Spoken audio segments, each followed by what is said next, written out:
Luisa pasaba los días dibujando en la plaza mientras su madre trabajaba, hasta que percibió algo extraño, un niño sordo que reaccionaba a sonidos. Ella comenzó a investigar por su cuenta y descubrió una farsa cruel escondida por años. Ahora le corresponde a una niña revelar la verdad y salvar a quien fue silenciado a la fuerza. Si esta historia te ha interesado, no olvides suscribirte a nuestro canal y dinos desde qué ciudad nos estás viendo. Continuamos. Prometo que esta será la mejor historia que escucharás en tu vida. La Plaza de las Acacias era un pequeño oasis en el corazón del Jardín Europa, un barrio exclusivo de Buenos Aires.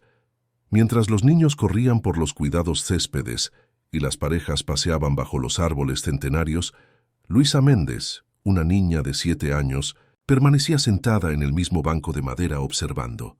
Sus ojos atentos, grandes y castaños, seguían cada movimiento del parque como si asistiera a una película muda que solo ella podía descifrar. Doña Cleo, su madre, trabajaba como empleada doméstica por días en la mansión de los Albuquerque, al otro lado de la plaza. 3 veces por semana, Luisa acompañaba a su madre y pasaba las horas allí, entre su cuaderno de dibujos y el paisaje humano que se desarrollaba ante ella. «Quédate aquí, mi amor. No salgas de la plaza, ¿estás oyendo? Vuelvo a las 5», decía Cleo cada vez ajustándose el uniforme de trabajo. «Y ten cuidado con quién hablas». Luisa nunca desobedecía. Su mundo eran esas hojas de papel y los lápices de colores que llevaba en una bolsa de tela. Dibujaba pájaros, árboles y principalmente personas. Tenía un talento natural para capturar expresiones e incluso las más sutiles. Aquella tarde de abril, con el cielo de un azul profundo y la brisa suave meciendo las hojas de las acacias, Luisa notó algo diferente. Un niño de aproximadamente su edad llegó acompañado por una mujer alta y severa. El chico tenía el cabello oscuro bien peinado, ropa impecable y una mirada distante. La mujer lo conducía del brazo, guiando cada paso con precisión militar. «Vamos, Santiago, siéntate aquí», ordenó la mujer colocándolo en un banco cercano al de Luisa. El niño obedeció sin emitir un sonido. Su rostro permaneció impasible, mientras la mujer abría un libro y comenzaba a hojearlo, lanzando ocasionalmente miradas vigilantes a su alrededor. Luisa empezó a dibujar a la nueva pareja, la postura rígida de la mujer, la mirada perdida del niño. Estaba tan concentrada que casi no percibió el sonido, distante de la música del carrito de helados entrando en la plaza. Fue entonces cuando sucedió por un instante, tan breve que cualquier otra persona lo habría pasado por alto.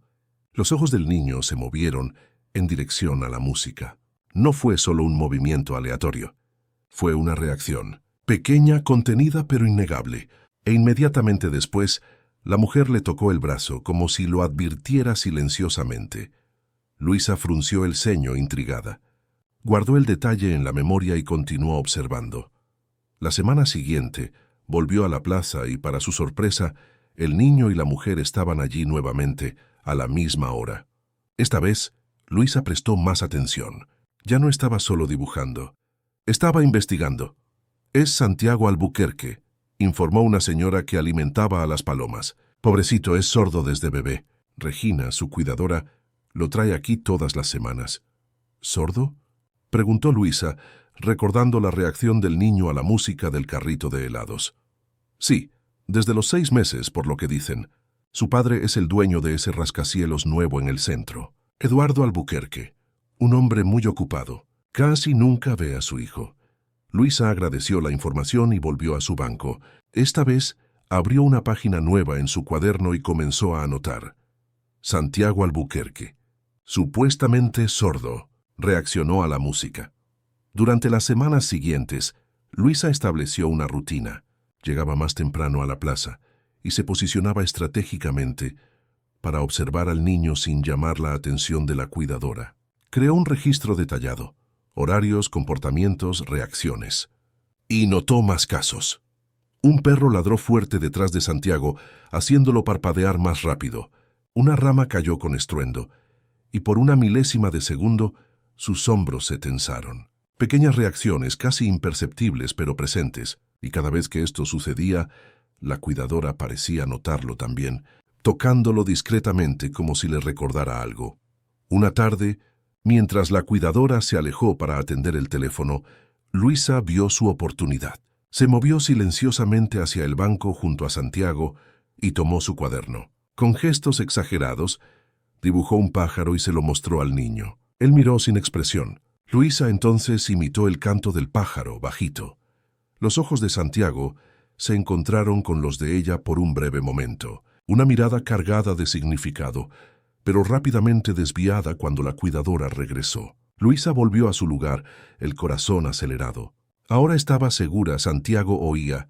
Días después, escondida detrás de un árbol, Luisa escuchó a la cuidadora hablando por teléfono. Sí, señor Víctor, todo está bajo control. Ya son 5 años y nunca hemos tenido problemas. El niño sabe lo que pasa si se resbala. No, el padre no sospecha nada. Siempre está viajando. ¿El dinero fue depositado? Excelente. La sangre de Luisa se heló. ¿Señor Víctor? 5 años. ¿De qué estaban hablando? ¿Quién era ese hombre y por qué pagaba a la cuidadora? ¿Qué pasaría si Santiago se resbalaba? Esa noche, en su pequeña casa en la periferia de Buenos Aires, Luisa no pudo dormir. Sentada a la mesa de la cocina, mientras su madre preparaba la cena, ella hojeaba su cuaderno de anotaciones. «Mamá, ¿conoces al niño de la familia donde trabajas?» «A Santiago». Cleo dejó de cortar las verduras y miró a su hija con curiosidad. «Sí, lo conozco, pero no podemos hablar de él, son reglas de la casa». «¿Por qué no?» «Porque la familia es muy reservada, Luisa. El niño tiene problemas de salud. Nadie debe molestarlo». «¿Qué tipo de problemas?» Cleo dudó. «Él no oye, hija, y a la dueña de la casa no le gusta que hablemos de eso. Ahora deja ese asunto a un lado. Mañana tengo día libre y vamos a visitar a tu abuela en Palermo». Luisa asintió, pero su mente seguía trabajando. Si su madre trabajaba en la casa de los Albuquerque, quizás podría descubrir más información. Sin embargo, sabía que necesitaba ser cautelosa. Su madre necesitaba ese empleo, y Luisa empezaba a sospechar que algo peligroso le estaba ocurriendo a Santiago. Esa noche, en su pequeño cuarto, Luisa tomó una decisión. Continuaría su investigación, pero sería aún más cuidadosa. Algo le decía que Santiago necesitaba ayuda, y ella estaba decidida a descubrir la verdad detrás de ese silencio impuesto. Al otro lado de la ciudad, en la mansión de los Albuquerque, Santiago miraba por la ventana de su cuarto. Regina había cerrado la puerta con llave, como siempre hacía por la noche. El niño tocó el vidrio frío y observó las luces de la ciudad. En silencio absoluto, una lágrima resbaló por su rostro. Podía oír los sonidos de la noche, los coches distantes, el viento en los árboles del jardín, pero nadie podía saberlo. Nadie, excepto quizás aquella niña del parque, cuyos ojos parecían ver a través de su máscara silenciosa. La biblioteca municipal del centro de Buenos Aires era un refugio para Luisa las mañanas de sábado. Mientras su madre hacía compras en el mercado de San Telmo, la niña se sumergía en el mundo de los libros y ahora también en el de la investigación. Con la ayuda de una bibliotecaria simpática, doña Marlene, Luisa había aprendido a usar las computadoras para buscar información. «¿Qué buscas hoy, pequeña?», preguntó doña Marlene, ajustándose las gafas de montura gruesa. «Quiero saber sobre la familia Albuquerque», respondió Luisa, intentando sonar casual. La bibliotecaria levantó las cejas. «¿Los Albuquerque?» «La familia de Eduardo Albuquerque». «¿Por qué te interesan?» Luisa había preparado su historia. «Es un trabajo de la escuela, sobre empresarios argentinos importantes». Doña Marlene pareció aceptar la explicación y le mostró cómo acceder a los archivos digitales de los principales periódicos bonaerenses. «Aquí hay reportajes de los últimos 10 años. Debes encontrar bastante material sobre ellos». Luisa agradeció, y tan pronto como la bibliotecaria se alejó, comenzó su investigación. Encontró decenas de artículos sobre Eduardo Albuquerque, magnate del sector inmobiliario, responsable de grandes proyectos en la capital bonaerense. Las fotos mostraban a un hombre alto, de cabello gris y expresión seria, siempre en eventos corporativos o inauguraciones. Esposa de Eduardo Albuquerque, sufre complicaciones en el parto y no sobrevive. decía un titular de hace 7 años. Luisa sintió un nudo en el pecho al leer sobre Carolina Albuquerque, quien había fallecido al dar a luz a Santiago. Según el reportaje, Eduardo se había sumergido en un profundo luto, delegando el cuidado de su hijo a empleados mientras se dedicaba íntegramente a los negocios. Víctor Albuquerque asume la gestión de los bienes de su sobrino Santiago, informaba otra noticia, fechada pocos meses después de la tragedia. Luisa abrió los ojos. Víctor, el mismo nombre que había escuchado en la conversación telefónica de la cuidadora. El reportaje explicaba que Víctor, primo lejano de Eduardo, administraba el patrimonio destinado a Santiago a través de un acuerdo familiar. Continuando su investigación, Luisa descubrió algo aún más intrigante: un breve artículo sobre una disputa judicial que involucraba el testamento de Carolina. Aparentemente, poco antes de fallecer, ella había hecho alteraciones en el documento que determinaba el futuro del patrimonio familiar. El artículo no proporcionaba detalles, solo mencionaba que el caso había sido resuelto amistosamente. La niña anotó cada información en su cuaderno, sintiéndose como una detective, uniendo las piezas de un rompecabezas. Un empleado pasó junto a ella y miró con curiosidad sus anotaciones, haciéndola cerrar rápidamente el cuaderno. De regreso a casa, en el autobús lleno, Luisa reflexionaba sobre sus descubrimientos. ¿Por qué un niño supuestamente sordo reaccionaba a los sonidos? ¿Por qué su cuidadora recibía dinero para garantizar que él no se resbalara? ¿Y cuál sería la relación de todo esto con el tal Víctor, administrador del patrimonio? Durante la semana siguiente, Luisa intensificó sus observaciones. Creó un sistema de códigos en su cuaderno para no llamar la atención si alguien lo veía. Dibujó pequeños símbolos representando diferentes reacciones de Santiago. Un triángulo para cuando él respondía a sonidos altos, un círculo para sonidos bajos, una estrella para los momentos en que la cuidadora lo advertía discretamente. Un jueves soleado, sucedió lo que Luisa esperaba. Doña Cleo fue llamada para una limpieza extra en la mansión de los Albuquerque, y Luisa consiguió convencerla de que la llevara consigo. «Te quedas en el área de servicio y no sales de allí, ¿entendido?», advirtió su madre, mientras subían la imponente escalera de la entrada de servicio. «A doña Regina no le gustan los niños cerca del niño».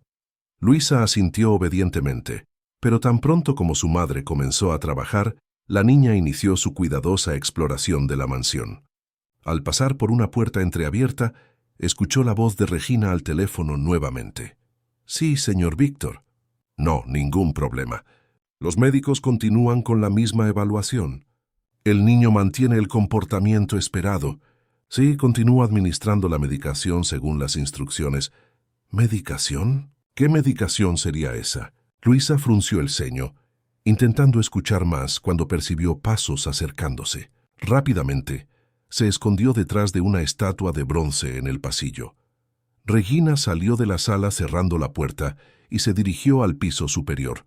Luisa esperó unos minutos y entonces se acercó a la puerta, abriéndola con cuidado. Era una pequeña oficina. En la mesa, una agenda abierta. Cautelosamente, la niña se acercó y vio una lista de nombres y números de teléfono. Entre ellos destacaba Doctora Marina Fuentes, Neurología Infantil, y, justo debajo, Dr. Pablo Meneses, Otorrinolaringología. Luisa rápidamente anotó los nombres en su cuaderno, cuando escuchó un ruido en el pasillo. Se escondió debajo de la mesa, el corazón latiéndole acelerado. La puerta se abrió y alguien entró. No Regina, sino otra persona. Pies masculinos con zapatos caros atravesaron la sala y se detuvieron delante de la mesa. Luisa contuvo la respiración temiendo ser descubierta. «¿Aló, Víctor?» «Soy Eduardo. Acabo de llegar de Córdoba. Sí, debo quedarme solo hoy. Regreso a la capital mañana. No tendré tiempo de ver a Santiago. Tengo una reunión importante». «Sí, confío totalmente en ti para cuidar de todo. ¿Cómo están las nuevas inversiones?» «Excelente». Era el padre de Santiago. Luisa apenas podía creer su suerte, o mala suerte, dependiendo de la perspectiva, ya que estaba atrapada debajo de la mesa mientras él hablaba por teléfono. La conversación prosiguió por algunos minutos, toda relacionada con negocios. nada sobre su hijo o su condición. Finalmente, Eduardo salió de la oficina. Luisa esperó unos instantes y escapó rápidamente, volviendo al área de servicio donde su madre trabajaba. Doña Cleo ni siquiera había notado su ausencia. Al final de la tarde, mientras se preparaban para irse, Luisa escuchó un sonido proveniente del piso de arriba, el sonido de un piano. Notas suaves, vacilantes, como si alguien estuviera probando el instrumento con mucho cuidado para no ser oído. Su madre también lo escuchó. «Debe ser el señor Eduardo», comentó doña Cleo. «Él toca a veces cuando está en casa». Pero Luisa notó algo extraño. Regina bajaba las escaleras apresuradamente, con expresión preocupada. Poco después el sonido cesó abruptamente. Unos instantes más tarde, Santiago apareció en lo alto de la escalera, siendo guiado firmemente por Regina. Esa noche, en su cuarto, Luisa añadió más anotaciones a su cuaderno. Estaba cada vez más convencida de que Santiago no era sordo. Pero ¿por qué mantener esa farsa? ¿Cuál sería el beneficio? Decidió que necesitaba ayuda. Alguien con conocimiento médico. Alguien que pudiera confirmar sus sospechas. Se acordó de los nombres que había visto en la agenda. Doctora Marina Fuentes y doctor Pablo Meneses. Quizás pudiera encontrarlos, pero ¿cómo una niña de 7 años conseguiría hablar con médicos renombrados sin levantar sospechas? La respuesta llegó a la mañana siguiente, cuando hojeaba un periódico antiguo y vio una noticia sobre el Hospital San Lucas, donde Santiago había nacido. El reportaje mencionaba a la enfermera jefa de la maternidad, Antonia Silva, elogiando su trabajo. Luisa sintió un destello de esperanza. Una enfermera que trabajaba en la maternidad en la época del nacimiento de Santiago podría saber algo. El Hospital San Lucas se erguía imponente en el barrio de Recoleta, un edificio de vidrio y acero que contrastaba con las construcciones más antiguas a su alrededor. Luisa miró el edificio con determinación, apretando el asa de su mochila donde guardaba el precioso cuaderno de anotaciones. Había convencido a su madre de que necesitaba hacer una investigación escolar sobre profesiones de la salud, y doña Cleo, orgullosa del interés académico de su hija, permitió que la niña visitara el hospital acompañada de tía Juana, una vecina enfermera que trabajaba en la sala de emergencias infantil del San Lucas. «Recuerda, Luisa, tienes solo 1 hora hasta el final de mi turno», advirtió Juana, mientras pasaban por la recepción. «Quédate en la biblioteca médica como acordamos. No quiero que andes deambulando por ahí». Luisa asintió obedientemente, pero tan pronto como tía Juana desapareció en el ascensor, se dirigió al mostrador de información. «Buenos días», dijo ella, estirándose para ver por encima del mostrador. «Estoy buscando a la enfermera Antonia Silva. Es para un trabajo de la escuela». La recepcionista, una mujer de mediana edad con expresión cansada, la miró con desconfianza. «Antonia Silva ya no trabaja aquí, niña. Se jubiló hace unos 2 años». El corazón de Luisa se hundió. «¿Sabe dónde puedo encontrarla?» «No podemos proporcionar ese tipo de información», respondió la mujer, volviendo su atención a la computadora. Desanimada, Luisa se alejó. Estaba a punto de rendirse cuando escuchó una voz detrás de ella. «Te oí preguntar por Antonia Silva». Al darse la vuelta, Luisa se encontró con una señora de cabello gris y uniforme de enfermera. Su credencial la identificaba como Concepción Olvera, enfermería obstétrica. «Conozco a Antonia muy bien», continuó la señora. «Trabajamos juntas por más de 20 años. ¿Por qué la buscas?» Luisa dudó, pero algo en la mirada amable de la enfermera la animó. «Es para un trabajo sobre niños con discapacidad auditiva. Supe que ella cuidó de un caso especial hace algunos años». Concepción miró a su alrededor, como si verificara si alguien las observaba. «Ven conmigo», dijo en voz baja, guiando a Luisa a una pequeña sala de descanso vacía. «Estás hablando del bebé Albuquerque, ¿no es así?», preguntó directamente tan pronto como cerró la puerta. Luisa abrió los ojos, sorprendida por la percepción de la enfermera. Asintió lentamente. Concepción suspiró profundamente. «¿Por qué una niña de tu edad está interesada en este caso? Es algo que me ha incomodado durante años, pero nunca pude hablar de ello. Yo conozco a Santiago», admitió Luisa, decidiendo arriesgarse. «Y creo que él no es sordo de verdad». La enfermera palideció. Se sentó lentamente en una silla cercana. ¿Cómo sabes eso? ¿Quién te mandó aquí? Nadie me mandó. Yo lo observé en la plaza. Él reacciona a los sonidos. Estoy segura de eso. Concepción miró fijamente a Luisa por unos instantes, como si evaluara su sinceridad. Finalmente habló en voz baja. Antonia y yo estábamos en el parto. Fue difícil. La madre tuvo complicaciones, pero el bebé nació perfectamente sano. Recuerdo claramente. Tenía un llanto fuerte. Reaccionaba a los sonidos. Se asustaba con ruidos más fuertes. Un bebé completamente normal. Entonces, ¿cuándo se volvió sordo? Ese es el punto, niña. Nunca debería haberse vuelto sordo. Concepción hizo una pausa eligiendo las palabras, después de que la madre no resistió. Hubo un momento de confusión en el hospital. El padre estaba en shock, el equipo médico intentando salvarla. En ese intervalo, doña Berenice, la antigua gobernanta de la familia que había criado a Carolina desde pequeña, se quedó sola con el bebé por algún tiempo. ¿Doña Berenice? ¿Quién era ella? Era como una madre para Carolina Albuquerque, y es madre de Víctor Albuquerque. Luisa sintió un escalofrío. ¿El primo que administra el patrimonio de Santiago? Concepción levantó las cejas impresionada. ¿Hiciste tu tarea, niña? Sí, ese mismo. Cuando volvimos a la guardería, no notamos nada malo inmediatamente, pero semanas después, comenzaron a surgir informes médicos indicando pérdida auditiva progresiva. Me pareció extraño, pero ¿quién iba a cuestionar a los especialistas contratados por la familia? ¿Usted cree que algo pasó en ese periodo en que el bebé se quedó solo con doña Berenice? La enfermera dudó. No tengo pruebas, pero siempre sospeché, especialmente porque Concepción se detuvo abruptamente cuando la puerta se abrió. Una enfermera más joven asomó la cabeza. Concepción, te están llamando en la maternidad. Ya voy, respondió, esperando que su colega saliera. Se volvió hacia Luisa. Necesito irme. Pero si realmente quieres saber más, Antonia puede ayudarte. Ella se jubiló, pero sigue viviendo aquí cerca, en San Telmo. Tiene una pequeña tienda de artesanía en la calle Defensa. Luisa anotó la dirección rápidamente. Antes de salir, Concepción le tomó el brazo. Ten cuidado, niña. Si lo que sospechamos es verdad, esto involucra a personas poderosas y mucho dinero. No confíes en nadie fácilmente. Al día siguiente, un sábado soleado, Luisa convenció a su madre de que la llevara a la feria de artesanía de San Telmo.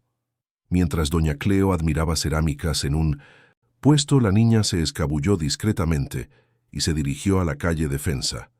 La tienda Artes de Antonia era pequeña, pero acogedora, con coloridas vitrinas que exhibían piezas de cerámica y tapicería.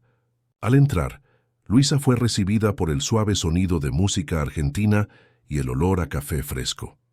Detrás del mostrador, una señora de apariencia serena organizaba algunos bordados. Su cabello blanco estaba recogido en un moño simple, y sus ojos, enmarcados por arrugas de expresión, transmitían gentileza. ¿Puedo ayudarte, pequeña?, preguntó mirando por encima de sus gafas de lectura. ¿Usted es Antonia Silva?, la enfermera que trabajaba en el Hospital San Lucas. La expresión de la mujer cambió, volviéndose más cautelosa. Soy yo misma. ¿Y tú quién eres? Mi nombre es Luisa Méndez. Ayer hablé con la enfermera Concepción. Es sobre Santiago Albuquerque. Antonia palideció. Rápidamente se levantó y giró el cartel de la puerta a cerrado, cerrándola con llave a continuación. Ven conmigo, dijo, guiando a Luisa a una sala en la parte trasera de la tienda. El espacio era acogedor, con una pequeña mesa, sillones y estantes llenos de libros y fotografías. Antonia indicó a Luisa que se sentara y le sirvió un vaso de jugo de naranja. Ahora cuéntamelo todo, pidió, sentándose en el sillón opuesto. ¿Cómo una niña de tu edad se involucró en este asunto? Luisa respiró hondo y comenzó a relatar sus observaciones, las reacciones de Santiago a los sonidos, la conversación telefónica de Regina, sus descubrimientos sobre Víctor Albuquerque y el testamento. Mientras hablaba, sacó su cuaderno y mostró sus meticulosas anotaciones.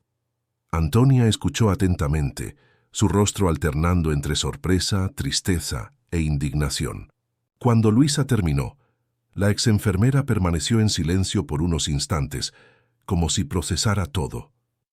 Eres una niña extraordinaria, Luisa, dijo finalmente. Y muy valiente. Lo que descubriste es exactamente lo que Concepción y yo sospechábamos desde hace años, pero nunca pudimos probar. Entonces, ¿usted realmente cree que Santiago no es sordo? Estoy segura de que no nació sordo, afirmó Antonia. Como Concepción te habrá contado, el bebé era perfectamente saludable, respondía a estímulos sonoros normalmente. Y entonces, después de quedarse solo con doña Berenice, todo cambió. ¿Qué cree que pasó en ese momento? Antonia dudó, midiendo sus palabras. No puedo acusar a nadie sin pruebas, pero sé que la semana siguiente, Berenice trajo al bebé para un chequeo e insistió en que no estaba respondiendo bien a los sonidos. Los médicos no encontraron nada malo inicialmente, pero ella persistió. Eventualmente, consultaron a especialistas, todos elegidos por ella, que comenzaron a documentar una supuesta pérdida auditiva progresiva. Y nadie sospechó. Eduardo Albuquerque estaba devastado por la pérdida de su esposa. Apenas podía mirar a su hijo. Confió totalmente en Berenice, que siempre había sido como una madre para Carolina. Cuando el diagnóstico de sordera fue confirmado, él simplemente lo aceptó. Luisa frunció el ceño. ¿Pero por qué alguien haría eso con un bebé? ¿Cuál sería el motivo? Antonia se levantó y fue a un cajón, de donde retiró una carpeta amarillenta. «Mira esto», dijo entregando a Luisa un recorte de periódico. «Conseguí guardarlo cuando trabajaba en el hospital». Era una pequeña nota en una columna social de hace 7 años. Carolina Albuquerque, días antes de dar a luz, confió a amigos cercanos que había hecho cambios significativos en su testamento. «Quiero garantizar que mi hijo tenga control total de su herencia cuando crezca», habría dicho la joven heredera, que falleció trágicamente durante el parto la semana pasada.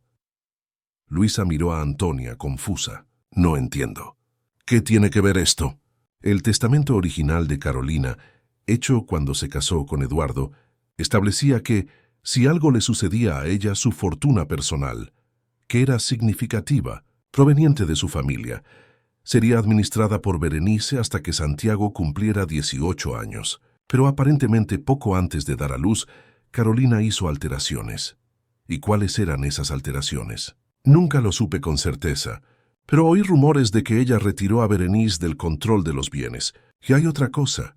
Antonia dudó. El testamento también preveía que si Santiago no sobrevivía o era declarado incapaz antes de los 18 años, la fortuna pasaría íntegramente al pariente más cercano de Carolina. «Víctor», susurró Luisa, sintiendo un escalofrío. «El hijo de Berenice». «Exacto. Entonces, si Santiago fuera considerado discapacitado, sordo, ¿sería declarado incapaz de administrar la fortuna?» «No solo sordo», explicó Antonia. «La sordera por sí sola no sería suficiente, pero un diagnóstico más severo, como el que él acabó recibiendo, deficiencia auditiva profunda asociada a retrasos cognitivos, sí, eso podría ser usado para declarar incapacidad legal».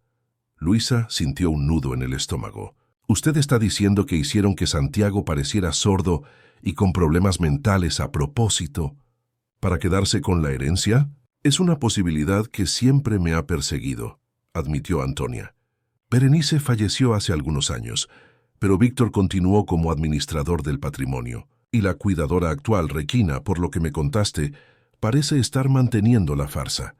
Luisa miró sus anotaciones, una nueva determinación surgiendo. «Necesitamos ayudar a Santiago. Necesitamos contarle a su padre».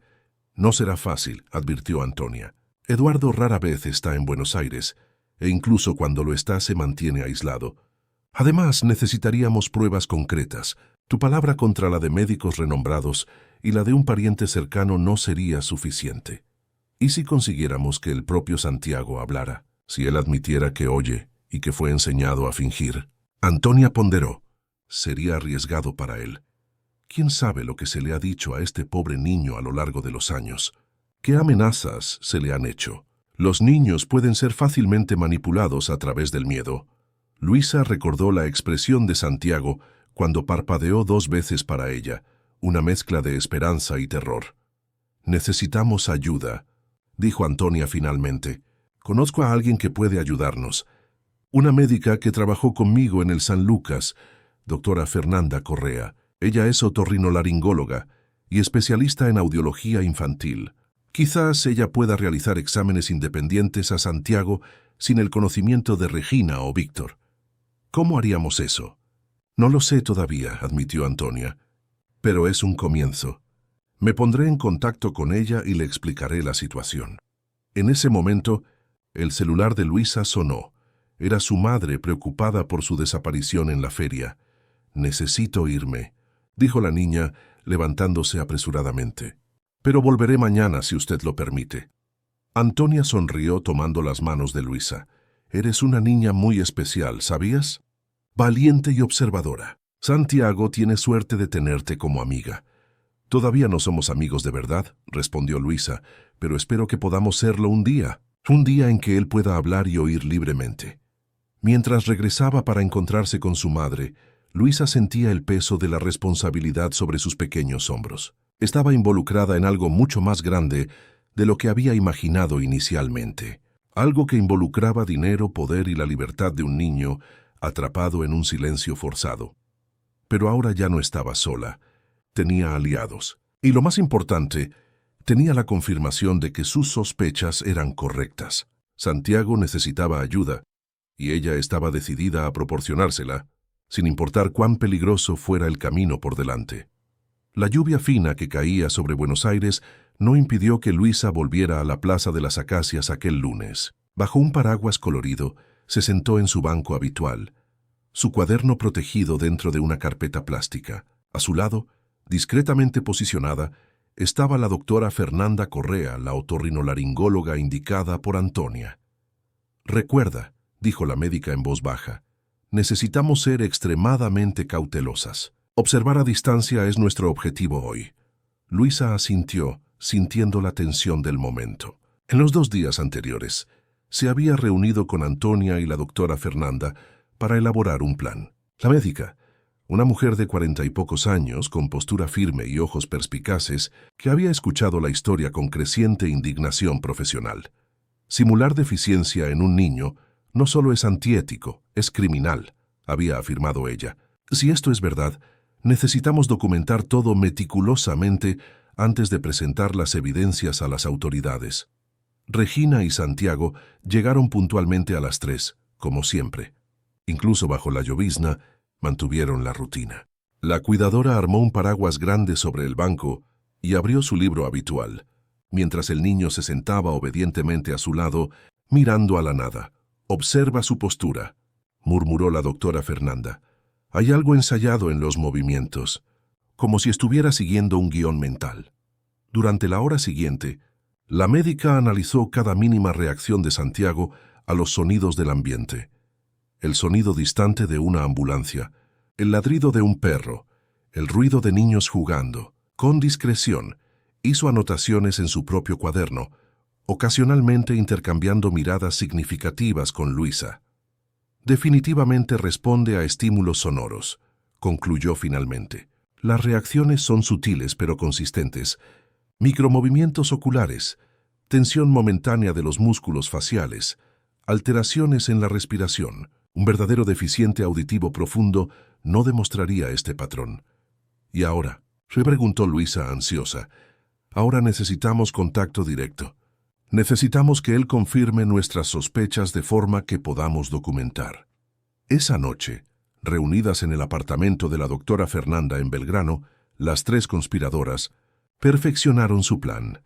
Antonia trajo consigo una carpeta con documentos antiguos del hospital, copias que había guardado secretamente a lo largo de los años, movida por su desconfianza.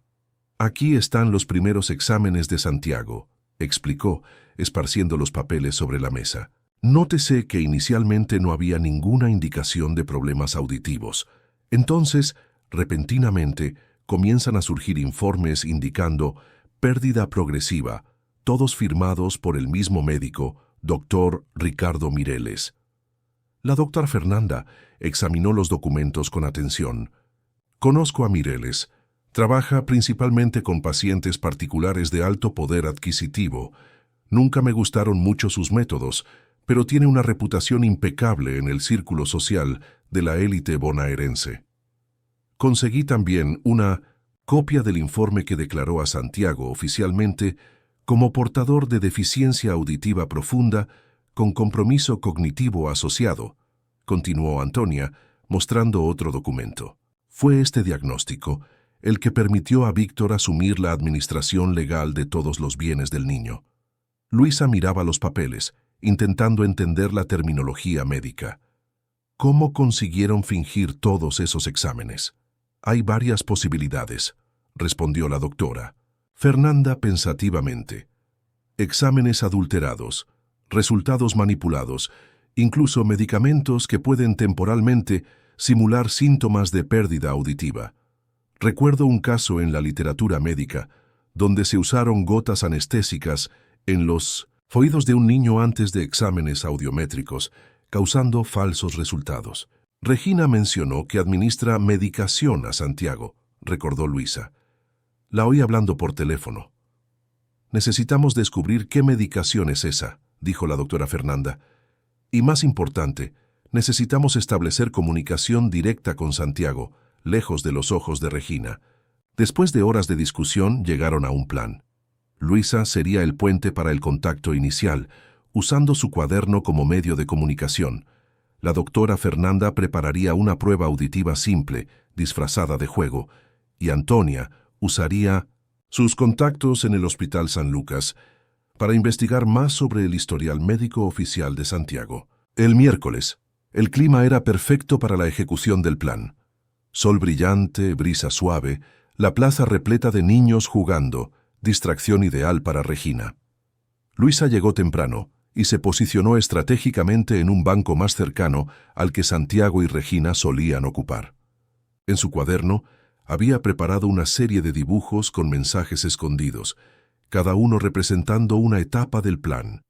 Cuando ellos llegaron, Luisa comenzó su abordaje cuidadoso. Primero, dibujó ostensiblemente un pájaro colorido, llamando la atención de Regina, quien ocasionalmente la observaba con desconfianza creciente. «¡Qué dibujo tan bonito!», comentó Regina, en rara demostración de sociabilidad. Aparentemente había decidido que acercarse a la niña sería menos sospechoso que evitarla. «Gracias», respondió Luisa, sonriendo inocentemente. «Me gusta dibujar animales. Estoy haciendo un libro de historias para la escuela». Ella giró la página mostrando otro dibujo. Esta vez, un niño en un parque con un mensaje escrito pequeño en el borde. «Parpadea 3 veces si puedes leer esto». Regina miró rápidamente y volvió su atención al libro. Santiago, sin embargo, fijó la mirada en el dibujo por más tiempo. Luisa contuvo la respiración esperando. Y entonces sucedió. 1, 2, 3. Parpadeos rápidos, casi imperceptibles. Animada, Luisa avanzó a la siguiente fase. «¿Puedo mostrarle mis dibujos al niño?», preguntó a Regina con voz deliberadamente alta. La cuidadora dudó. «Él no puede oírte ni entender bien. Es una pérdida de tiempo». «Aún así, ¿puedo mostrárselos? Los colores son bonitos». Regina se encogió de hombros. «Si quieres, pero no esperes reacción». Con permiso, Luisa se acercó y se sentó junto a Santiago, su cuaderno abierto en una nueva página. El dibujo mostraba un mapa simplificado de la plaza, con una X marcando un lugar detrás del kiosco de helados. Abajo, en letras minúsculas: «Mañana 15:30. Distrae a tu cuidadora por 30 segundos. Tenemos un plan para ayudarte». Santiago miró el dibujo sin expresión aparente, pero sus pupilas se dilataron levemente, una señal de atención intensificada que Luisa había aprendido a reconocer en sus semanas de observación. «Son solo garabatos», dijo ella en voz alta para Regina, girando a una página en blanco. «Voy a hacer uno nuevo ahora». Mientras dibujaba algo aleatorio, Luisa murmuró bajito, casi inaudiblemente: «Sabemos que oyes. Estamos aquí para ayudar». Fue tan rápido que casi lo perdió. Un temblor en el rincón de los labios de Santiago, lo más cercano a una sonrisa que ella había visto en su rostro. Al día siguiente, a las 15:25, Luisa, la doctora Fernanda y Antonia se posicionaron estratégicamente por la plaza. La médica, disfrazada como una vendedora de globos, se instaló cerca del kiosco de helados. Antonia se sentó en un banco distante, fingiendo leer un periódico, pero en realidad monitoreando la entrada de la plaza con una pequeña cámara escondida en su bolso. Luisa ocupó su lugar habitual, su corazón latiéndole acelerado. Todo dependía de la capacidad de Santiago de crear una distracción momentánea, algo que nunca había hecho antes, por lo que ella sabía.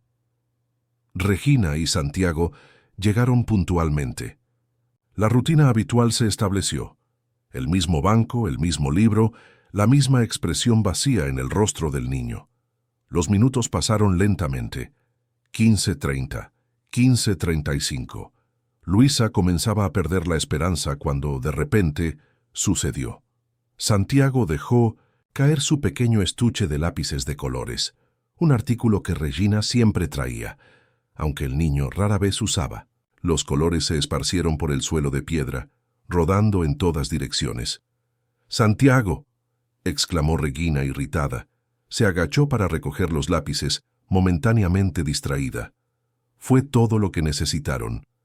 La doctora Fernanda se acercó rápidamente, fingiendo ofrecer un globo a Santiago, y susurró: «Mi nombre es doctora Fernanda. Estamos aquí para ayudar. ¿Puedes oírme claramente?». Los ojos de Santiago se encontraron con los de ella por un breve momento, y él asintió mínimamente. «Mañana, a la misma hora, estaré con un aparato de prueba auditiva disfrazado. Necesitamos documentar que oyes, ¿es seguro?». Otro movimiento casi imperceptible de cabeza, afirmativo. Regina se levantó, los lápices recogidos. «Él no quiere ningún globo», dijo bruscamente a la médica disfrazada. «Aléjese, por favor». «Disculpe», sonrió la doctora Fernanda retrocediendo. «Hoy son gratis, campaña de una tienda nueva».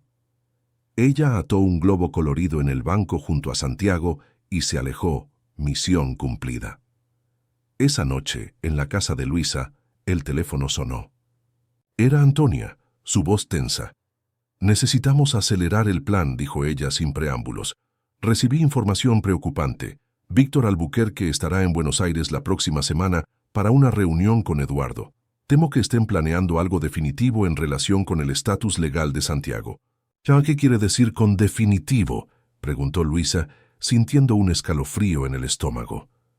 «Hay rumores de que estarían considerando internarlo en una institución especializada en Suiza. Si eso sucede, perderemos cualquier acceso a él». La noticia cayó como una bomba sobre el grupo. A la mañana siguiente, se reunieron nuevamente en el apartamento de la doctora Fernanda para reevaluar la estrategia. «No podemos esperar más», declaró la médica. «Necesitamos evidencias concluyentes hoy mismo y llevar todo directamente a Eduardo Albuquerque». «¿Cómo haremos eso?», cuestionó Luisa. «Él rara vez ve a su hijo, por lo que sabemos». «Antonia consiguió información privilegiada», explicó la doctora Fernanda. «Eduardo estará en casa hoy por la noche, una rara oportunidad de encontrarlo antes de la llegada de Víctor. El nuevo plan era arriesgado, pero necesario. Luisa usaría su acceso especial a través de su madre para entrar en la mansión de los Albuquerque. La doctora Fernanda, con equipo de prueba auditiva portátil disfrazado en un bolso común, realizaría una evaluación rápida y discreta de Santiago durante un momento de distracción de Regina, y Antonia permanecería de guardia en un café cercano, lista para proporcionar los documentos históricos si conseguían una audiencia con Eduardo. El momento crucial llegó a las 3 de la tarde, cuando Santiago y Regina aparecieron en la plaza. Esta vez, Luisa no se acercó inmediatamente.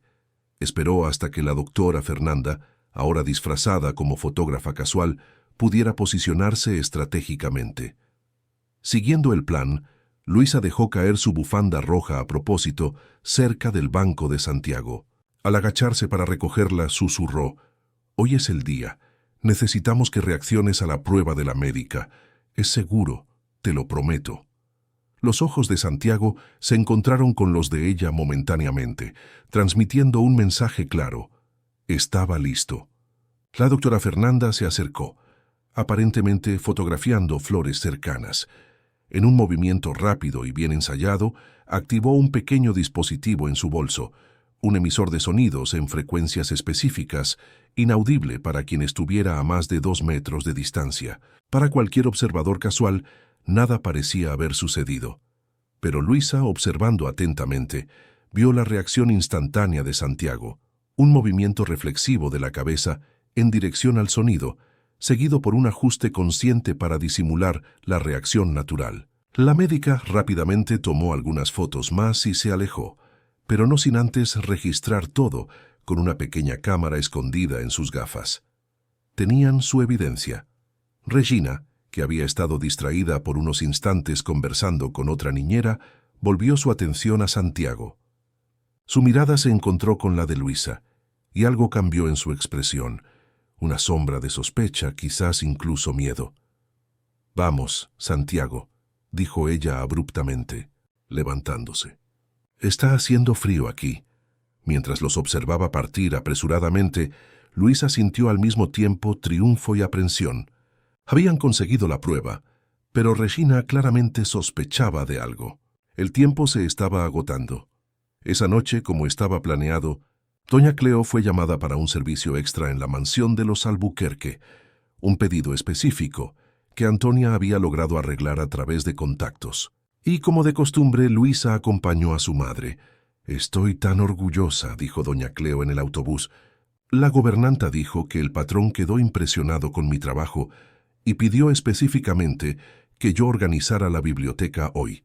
¿Quién sabe si no consigo un empleo fijo allí?» Luisa sonrió nerviosamente, sintiendo el peso de la carpeta en su mochila, conteniendo todas las evidencias reunidas, incluyendo los resultados preliminares de la prueba realizada por la doctora Fernanda esa tarde, que confirmaban audición funcional.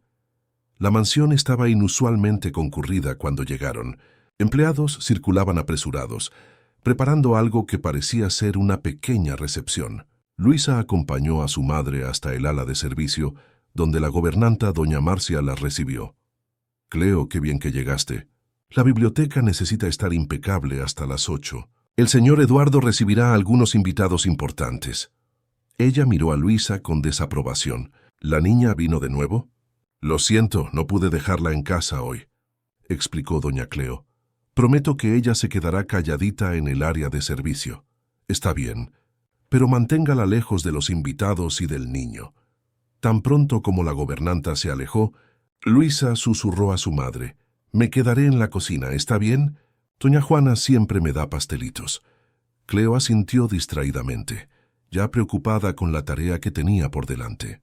Tan pronto como se vio sola, Luisa inició su misión: localizar a Santiago y, si era posible, a Eduardo Albuquerque.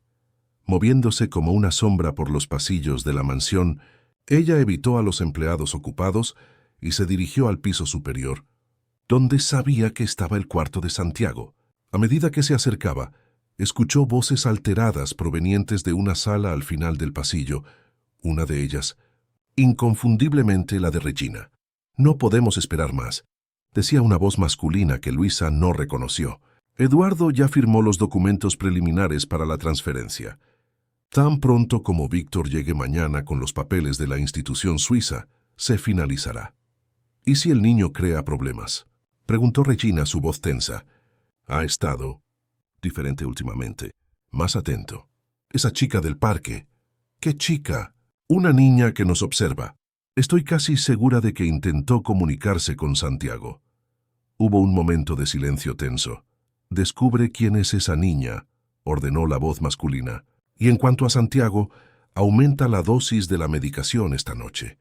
No podemos arriesgar ningún incidente durante la reunión».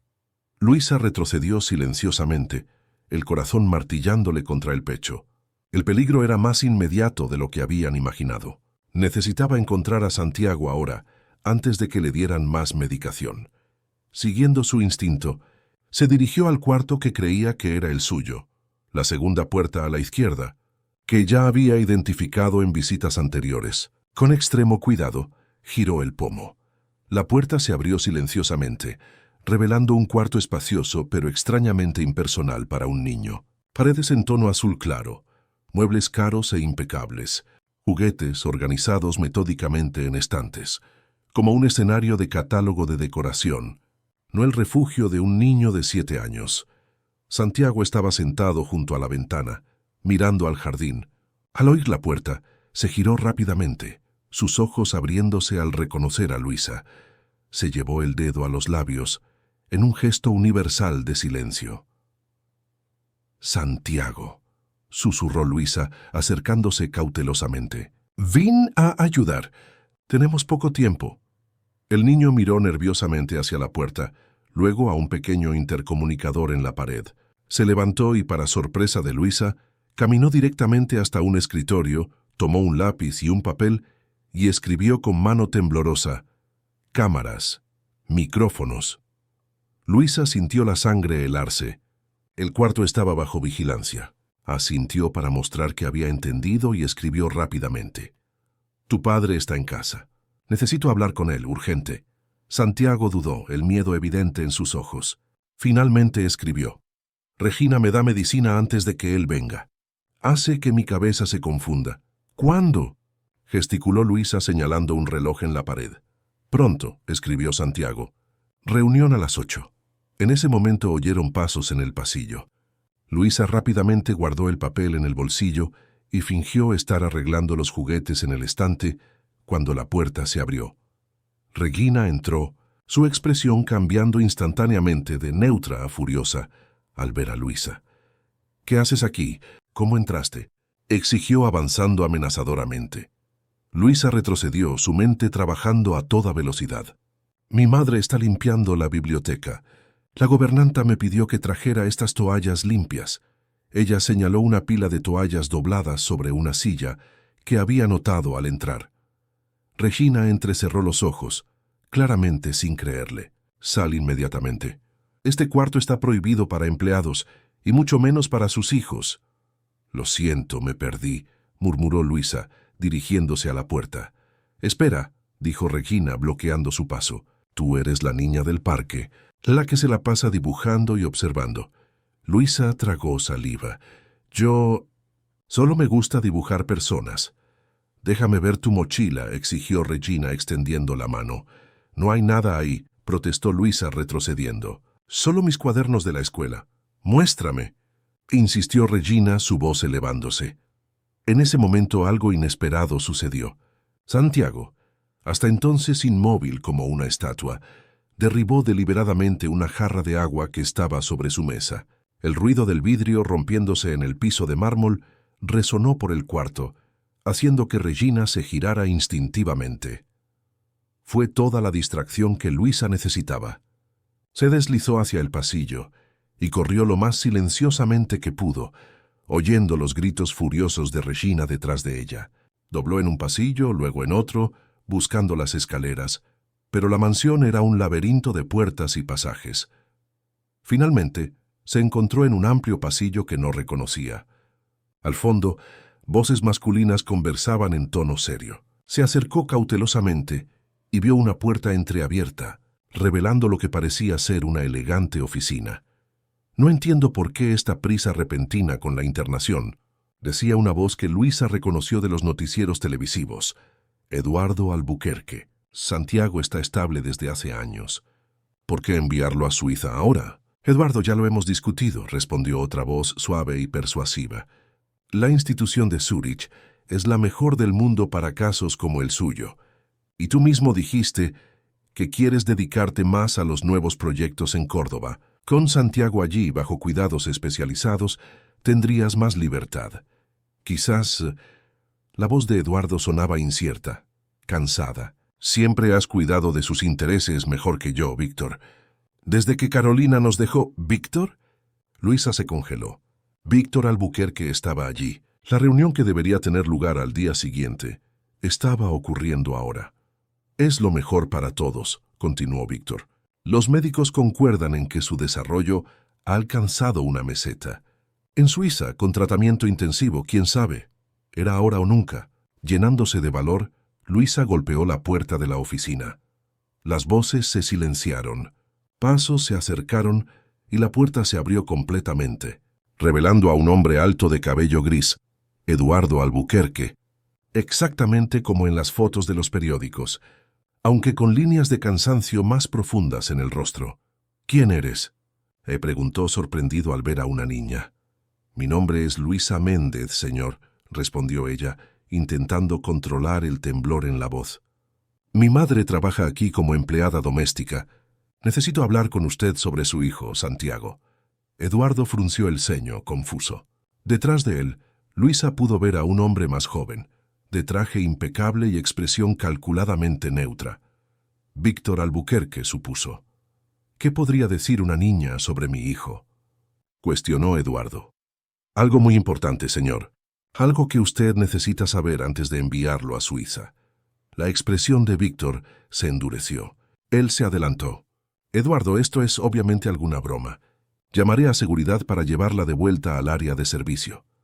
Por favor, imploró Luisa, sacando rápidamente su cuaderno de la mochila. Solo deme 5 minutos. Tengo pruebas. Su hijo no es sordo, señor Albuquerque. Nunca lo fue. El silencio que siguió fue absoluto. Eduardo la miró como si hubiera sido abofeteado. Víctor palideció visiblemente antes de forzar una risa. ¡Qué absurdo es este! Eduardo, no le hagas caso a esta... 5 minutos, decidió Eduardo ignorando a su primo. Entra. Luisa fue conducida a la oficina, sintiendo la mirada furiosa de Víctor quemándole la espalda. La sala era impresionante. Paredes cubiertas de libros, un escritorio de madera maciza, ventanas amplias con vista a los jardines iluminados. Eduardo indicó una silla y se sentó detrás de la mesa. Ahora explícate, niña. ¿Qué quieres decir con que mi hijo no es sordo? Luisa respiró hondo y comenzó a contar todo. Sus observaciones en la plaza, las reacciones de Santiago a los sonidos, la conversación telefónica de Regina, sus descubrimientos sobre el testamento, el encuentro con Antonia y Concepción, la prueba con la doctora Fernanda. Mientras hablaba, abrió su cuaderno de anotaciones, mostrando páginas y páginas de observaciones meticulosas. Eduardo escuchaba con creciente perplejidad. Víctor, por otro lado, se agitaba más con cada revelación. Esto es ridículo, interrumpió él cuando Luisa mencionó las sospechas sobre la manipulación de los diagnósticos. Es la palabra de una niña y algunas enfermeras jubiladas contra años de evaluaciones médicas profesionales. Eduardo, no puedes tomar esto en serio. ¿Por qué no?, respondió Eduardo, su voz adquiriendo una nueva firmeza. Al contrario que yo, esta niña realmente observó a mi hijo. Pasó tiempo con él. Y en cuanto a esto, continuó Luisa sacando de la mochila la carpeta que la doctora Fernanda había preparado. Son los resultados preliminares de una prueba auditiva realizada hoy mismo. La doctora Fernanda Correa, especialista en audiología infantil, confirmó que su hijo responde a estímulos sonoros de manera consistente con audición normal. Eduardo tomó los documentos, examinándolos atentamente. ¿Cómo consiguieron hacer una prueba sin el conocimiento de Regina? Fue en la plaza disfrazado de juego, explicó Luisa. Santiago cooperó. Él sabe lo que está pasando, señor. Él entiende todo. El rostro de Eduardo se transformó con una emoción que Luisa no pudo nombrar, una mezcla de esperanza, dolor y una furia creciente. Si lo que dices es verdad, comenzó él, volviéndose hacia Víctor. Claro que no es verdad. Se explotó Víctor perdiendo la compostura. Esta chica está inventando historias absurdas.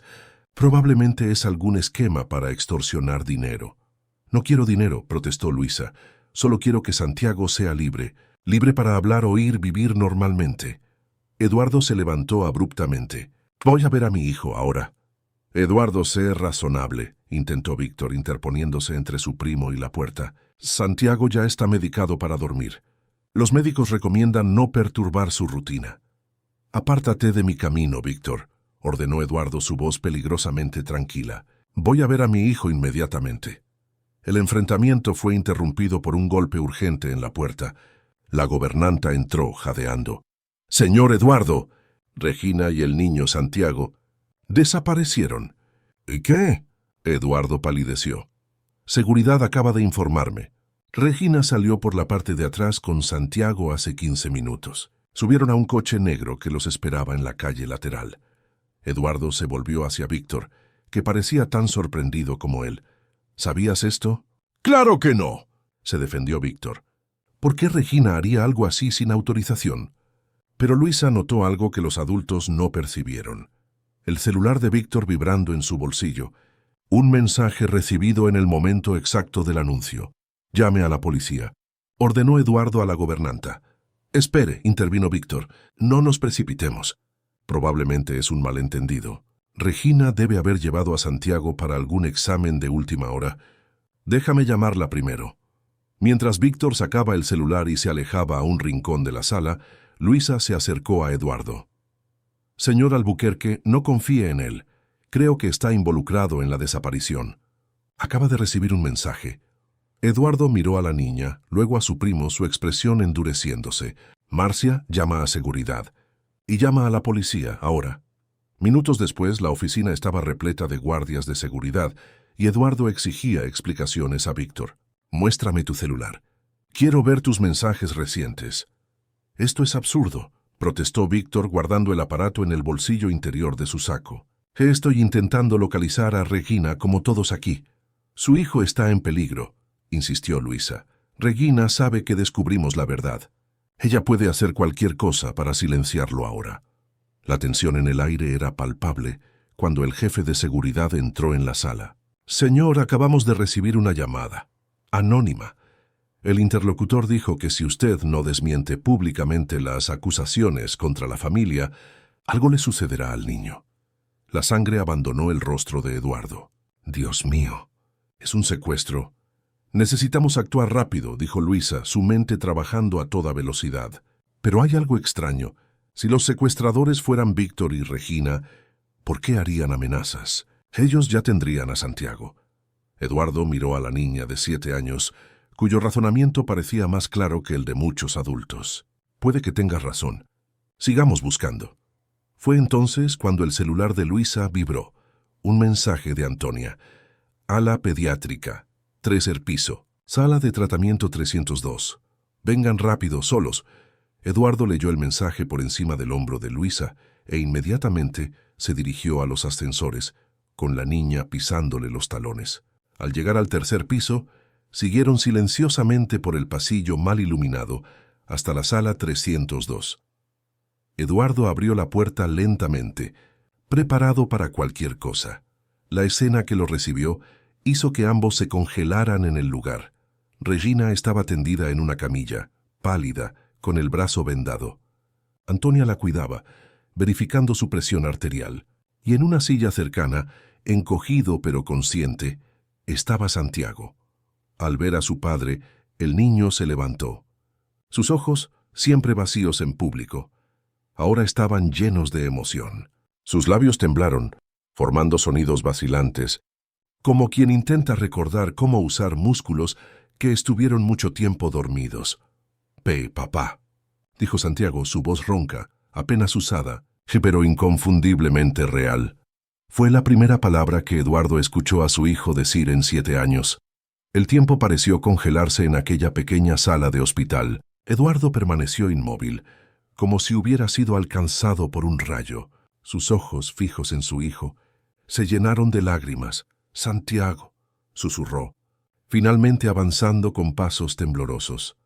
El niño corrió a los brazos de su padre, aferrándose a él con una fuerza nacida de años de silencio forzado. Eduardo se arrodilló, abrazando a su hijo, sollozos profundos sacudiendo sus hombros. Luisa observaba la escena con el corazón desbordado, lágrimas silenciosas resbalando por su propio rostro. Antonia le puso suavemente la mano en el hombro, un gesto silencioso de reconocimiento por todo lo que la pequeña detective había logrado. Después de unos momentos de emoción pura, Eduardo se apartó ligeramente, sosteniendo el rostro de su hijo entre las manos, como si quisiera memorizar cada detalle. «Puedes hablar. Siempre pudiste oír», murmuró entre incredulidad y alegría. Entonces, una sombra pasó por su rostro cuando la realidad de la situación lo golpeó nuevamente.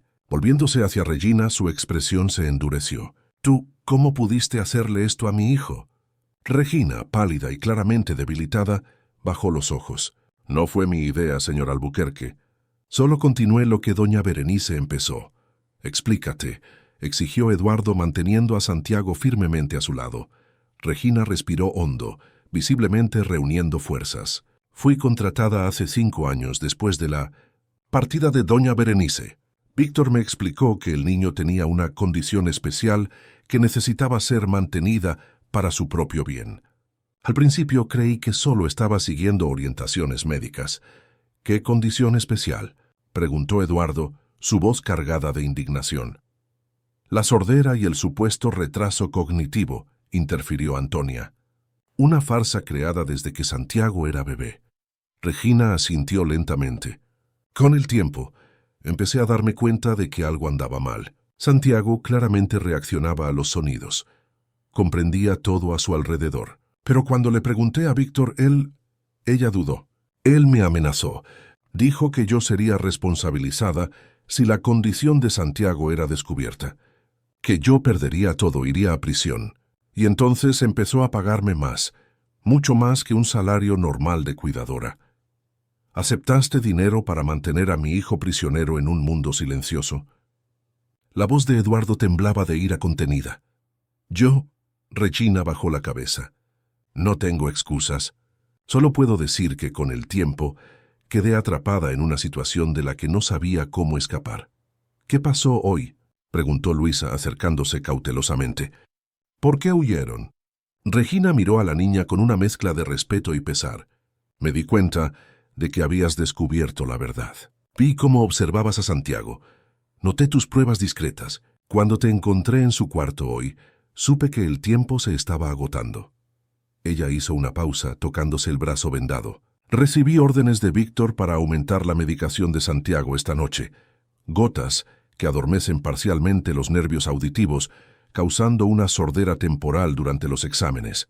Pero esta vez la dosis sería peligrosamente alta. Eduardo palideció. Él pretendía.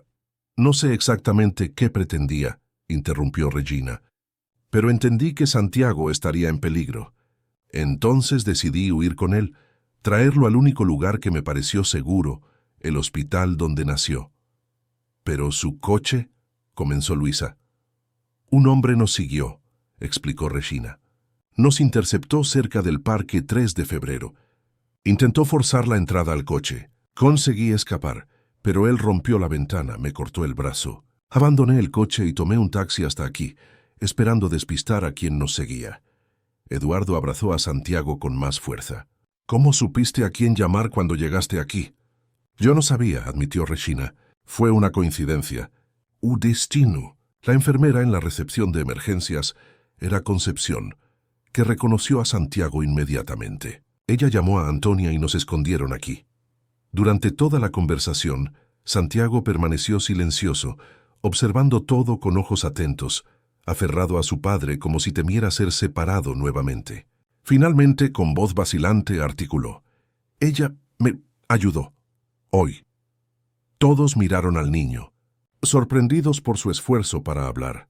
Es difícil, continuó Santiago, cada palabra una conquista. Hablar no se practicaba, solo pensaba palabras.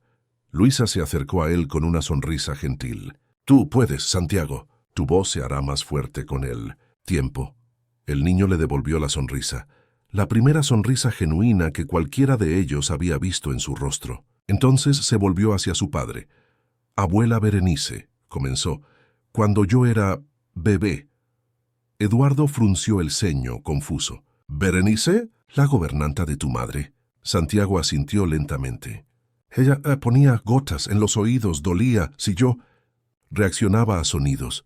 Ella apretaba mis brazos, fuerte. El horror creció en el rostro de Eduardo a medida que la comprensión se solidificaba. ¿Ella te condicionó a no reaccionar a los sonidos? ¿Desde bebé? Sí, confirmó Santiago, su voz volviéndose un poco más firme con la práctica. Decía, nuestro secreto. Si yo contaba, cosas malas sucederían. Contigo. Lágrimas corrían libremente por el rostro de Eduardo ahora. Hijo mío, todo este tiempo, perdóname por no haberme dado cuenta, por no haberte protegido. No se culpe solo a sí mismo, intervino Antonia gentilmente. Berenice y Víctor construyeron un sistema perfecto, médicos comprados, informes falsificados, testimonios manipulados. Y usted estaba fragilizado por la pérdida de Carolina. En ese momento, la puerta se abrió y la doctora Fernanda entró apresuradamente, seguida por Concepción. Conseguí los exámenes preliminares, anunció sosteniendo varias hojas de papel. Son básicos, pero confirman. Santiago tiene audición normal, quizás ligeramente comprometida por años de medicación, pero nada permanente. Eduardo recibió los documentos examinándolos con expresión sombría. Necesitamos más pruebas, todo documentado para las autoridades. Ya estamos trabajando en ello, garantizó la doctora Fernanda. Necesitamos realizar exámenes completos, entrevistar a Regina formalmente, recuperar los registros médicos originales. Lo más importante ahora es la seguridad de todos, recordó Antonia. Víctor fue detenido, pero aún no sabemos cuántas personas están involucradas en esta conspiración. Como para confirmar sus palabras, el celular de Eduardo sonó. Era su jefe de seguridad. Señor Albuquerque, tenemos una situación. Víctor escapó, distrajo a los guardias de seguridad con una supuesta emergencia médica y desapareció. La policía lo está buscando, pero... Eduardo palideció nuevamente. Entendido. Refuerce la seguridad aquí en el Hospital San Lucas inmediatamente y encuentre a mi gobernanta Marcia. Dígale que traiga ropa y artículos esenciales para Santiago. Nos vamos a otro lugar. Terminando la llamada, Eduardo miró a todos en la sala. No podemos quedarnos aquí. No es seguro. ¿A dónde iremos? Te preguntó Luisa, súbitamente preocupada también por su propia familia. Tengo una casa de campo en Tigre, respondió Eduardo. Pocos la conocen. Iremos allí esta noche. Santiago, yo, tú y tu madre, Luisa, si están de acuerdo. Y las Dras Antonia y Fernanda también, si pueden. Las necesitamos para documentar todo adecuadamente. Mi madre, exclamó Luisa recordándolo repentinamente. Debe estar desesperada, no sabe dónde estoy. Ya lo he arreglado, tranquilizó Antonia. Concepción la llamó. Le explicó que estaba segura y con nosotros. Ella está camino al hospital ahora. Los eventos se desarrollaron rápidamente en las horas siguientes. Doña Cleo llegó, inicialmente furiosa con su hija por su desaparición, luego atónita con la historia completa. Después de una conversación franca con Eduardo, aceptó acompañarlos a la casa de campo, entendiendo la gravedad de la situación. Regina fue formalmente entrevistada por la policía en el hospital, prometiendo cooperación total, a cambio de consideración legal por su papel en la fuga que salvó a Santiago. Mientras tanto, equipos forenses examinaban tanto la mansión Albuquerque como la oficina de Víctor, buscando evidencias documentales de la conspiración. Alrededor de la medianoche, un convoy discreto salió del hospital por una salida secundaria.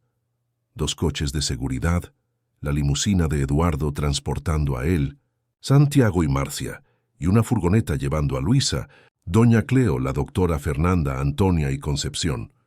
Durante el trayecto de casi 2 horas hasta Tigre, Santiago alternaba entre momentos de sueño exhausto y breves períodos de alerta, durante los cuales se aferraba a la mano de su padre. En su rostro, incluso durante el sueño, una nueva expresión era visible: paz.